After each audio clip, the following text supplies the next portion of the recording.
ஐயோ என்னத்த, அவ பாட்டுக்கு சொன்னதை செஞ்சு காட்டிட்டா. இனிமே ஓவரா சீன போடுவா. அவ பண்றத பண்ணட்டும். கடைசி நேரத்துல நாம பேரை தட்டிக்கிற மாதிரி ஐடியா பண்றேன்னுலாம் சொன்னீங்க. போங்க. ஆனா பேரு அவளுக்கு போயிடுச்சு அத்த. பேரு அவளுக்கு போச்சா? பதவி எனக்கு தானே வந்திருக்கு. இத வச்சு பேரை சம்பாதிக்கிறதா கஷ்டம். இன்னைக்கு ஒரு நாள் ஜனங்க அவளை பத்தி பேசுவாங்க, அப்புறம் அப்படியே மறந்துடுவாங்க. அதுக்கப்புறமா நம்மள தேடிதான் வருவாங்க. அத்த வரா. வாழ்த்துக்கள் அத்தை. நன்றி. அப்புறம் இந்த வீட்டுக்கு கிடைச்ச முதல் மரியாதை என்னாலதான் போச்சுன்னு சொன்னீங்க. அத நானே மீட்டு கொடுத்துட்டேன். இப்ப சந்தோஷம் தானே? இருக்காதா?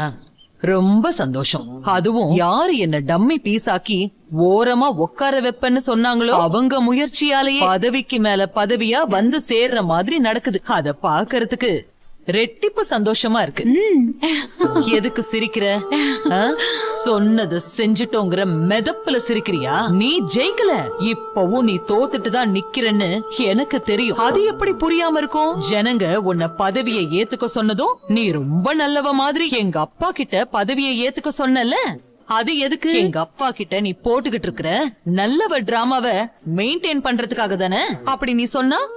உடனே எங்க அப்பா அத வேணான்னு மறுத்து பதவிய உனக்கே திரும்ப கொடுக்க சொல்லிடுவாருன்னு தானே நீ நினைச்ச? பேருக்கு பேரும் ஆச்சு, பதவிக்கு பதவியும் ஆச்சுன்னு ஒரு கணக்குல தானே நீ அப்படி காய் நகர்த்தின. ஓஹோ, அப்ப இதான் விஷயமா?